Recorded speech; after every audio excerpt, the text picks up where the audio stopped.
Karibu mtumishi wa Mungu na Mungu akubariki sana. Tunapokwenda kumalizia sehemu ya 5 ya somo letu la abudu kimkakati ili kushinda vita vyote vya kiroho na vya kimwili. Mungu akubariki sana. Tumekuwa na sehemu 4 nzuri sana tukionyesha mbinu za jinsi ya kuabudu ili kushinda vita hivyo, na leo nakupatia mbinu ya 5. Mbinu ya 5 ni kufunga. Kufunga kuna kusaidia wewe kushinda vita vyote vya kiroho na vya kimwili. Na sehemu 3 kubwa nataka nikuonyeshe ili kusudi Mungu akubariki. Maadui 3 ambao unapaswa uwashinde kupitia kufunga. Wa kwanza ni adui nguvu za giza, kwa maana ya mapepo, mashetani na kila aina ya aliyo katika ulimwengu wa roho wa giza. Kwenye kitabu cha Luka sura ile ya 4 kuanzia mstari wa 1 na wa 12, Biblia inasema wazi ya kwamba kusudi la Roho Mtakatifu kumpeleka Yesu nyikani ni ili ajaribiwe na shetani. Lakini kitu ambacho kimechonishangaza, sikumwona Yesu akienda nyikani na kukaa na kutulia tu na kumsubiri shetani aje amjaribu, maana alikuwa anajua atamshinda kupitia neno, na kila mmoja anajua Yesu Kristo ni neno na alimshinda shetani kwa neno. Nilitarajia angemsubiri tu ili kusudi aje, lakini Yesu aliamua kufanya maandalizi ya kufunga na kuomba siku 40. Kwa nini afunge wakati amepelekwa ili ajaribiwe na atamshinda tu kwa kutumia neno? Ni kwa sababu kufunga ni moja kati ya mbinu ya kimkakati ya kumshinda adui wa kiroho. Katika kitabu cha Mathayo sura ile ya 7 kuanzia mstari wa 14 hadi wa 21, Yesu alitupatia jibu la kwa nini alifunga. Ule mstari wa 21 unasema, mengine hayatoki bila kufunga na kusali. Kwa nini wanafunzi walikuwa wameshindwa kumtoa pepo? Na akawaambia walipomuuliza kwa nini hatukuweza kumtoa, akasema ni kwa sababu mengine hayatoki ila kwa kufunga na kusali. Kumbe Yesu alikuwa anajua anapokwenda kukabiliana na adui wa kiroho shetani, ni vizuri ajiandae kwa kufunga. Sikia nikwambie, unapokwenda kushindana na nguvu za giza, kuna wakati unahitaji kufunga. Unapoona kuna nguvu zimekushikilia kwa muda mrefu na zimegoma kutoka, hebu jaribu hiyo mbinu ya kufunga. Upo uwezekano hilo la kwako halitoki mpaka ufunge. Mungu akubariki sana. Lakini adui wa pili ambaye unatakiwa ufunge ni adui mwili wako. Mwili wako unaweza ukawa adui yako. Ukisoma Galatia sura ya 5 na Warumi sura ya 8, unagundua mwili ni adui wa Mungu ili kukufanya wewe usitimize mapenzi ya Mungu. Na sehemu kubwa 3 ambazo mwili huwa inainuka ili kusudi wewe uwe adui wa Mungu wako kupitia mwili wako ni, ya kwanza ni tamaa za mwili, ya pili ni mawazo mabaya, na ya 3 ni matendo ya dhambi. Vyote hivyo 3 vilivyoko ndani ya mwili wako vina uwezo kukufanya wewe ukajikuta unamkosea Mungu, vya kutengenezea uadui kati ya wewe na Mungu, na kwa sababu hiyo mwili unaweza ukawa ni adui wako. Sasa ili kusudi uweze kushinda mwili, unapoinua tamaa zake, unapoinua mawazo mabaya na matendo ya dhambi, Biblia imesema kwenye hiyo wa Galatia sura ya 5, usurubishe mwili wako. Na moja kati ya mbinu ya kusurubisha mwili wako ni kwa kufunga. Ukifunga una uwezo wa kusababisha ule uadui ambao mwili unakutengenezea wewe dhidi ya Mungu wako na kukufanya wewe uwe adui wa Mungu, unakoma na unaishia njiani. Kwa hivyo nataka uanze kujikuta unaanza kufunga. Unapojikuta unaanza kusikia mawazo mabaya, tamaa mbaya na matendo ya dhambi, hebu usurubishe mwili wako kwa kufunga. Huyo adui mwili unaweza kumzidi na kumshinda kupitia kufunga. Na pointi ya 3, adui wa 3 ambao unaweza ukamshinda kupitia kufunga ni adui mwanadamu. Kuna nyakati nyingine mwanadamu anaweza akaamua kujipanga kuwa adui yako, akapanga mabaya, akakusudia kukumaliza kabisa. Na moja kati ya mbinu ya kushinda huwa ni kwa kufunga. Kasome sura ya 4, ya 5 na ya 6 ya kitabu cha Esther, utaelewa vizuri na hayo ninayokuambia. Lakini ule mstari wa 16 wa Esther sura ya 4, sura ya 4 mstari wa 16, Esther anamwambia Mordekai mjomba wake, ili tuweze kumshinda Hamani na watu wote ambao wameungana naye, akamwambia tukafunge siku 3 bila kula wala kunywa. halafu tutamshinda adui. Na kwa kweli ukiendelea kusoma utaona ushindi ulipatikana. Kuna watu wamekupangia mabaya, wengine mpaka wamekuambia live, wamekutisha live.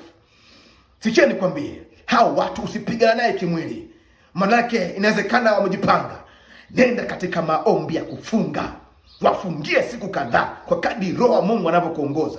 Hao maadui waliojipanga watasambaratika, watatawanyika kupitia kufunga. Funga ili ushinde adui roho, funga ili ushinde adui mwili, na funga ili ushinde adui wanadamu.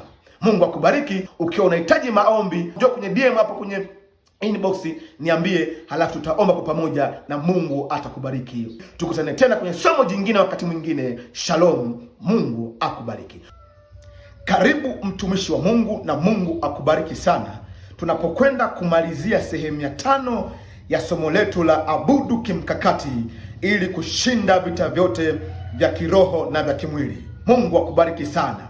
Tumekuwa na sehemu 4 nzuri sana tukionyesha mbinu za jinsi ya kuabudu ili kushinda vita hivyo, na leo nakupatia mbinu ya 5. Mbinu ya 5 ni kufunga. Kufunga kuna kusaidia wewe kushinda vita vyote vya kiroho na vya kimwili. Na sehemu 3 kubwa nataka nikuonyeshe ili kusudi Mungu akubariki.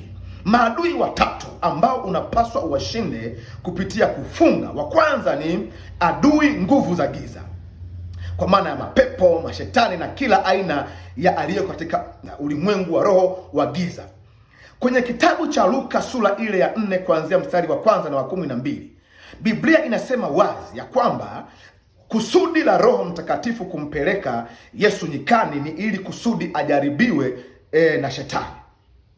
Lakini kitu ambacho kimechonishangaza, sikumwona Yesu akienda nyikani na kukaa na kutulia tu na kumsubiri shetani aje amjaribu, maana alikuwa anajua atamshinda kupitia neno, na kila mmoja anajua Yesu Kristo ni neno na alimshinda shetani kwa neno. Nilitarajia angemsubiri tu ili kusudi aje, lakini Yesu aliamua kufanya maandalizi ya kufunga na kuomba siku 40. Kwa nini afunge wakati amepelekwa ili ajaribiwe na atamshinda tu kwa kutumia neno? Ni kwa sababu kufunga ni moja kati ya mbinu ya kimkakati ya kumshinda adui wa kiroho. Katika kitabu cha Mathayo sura ile ya 7 kuanzia mstari wa 14 hadi wa 21, Yesu alitupatia jibu la kwa nini alifunga. Ule mstari wa 21 unasema, mengine hayatoki bila kufunga na kusali.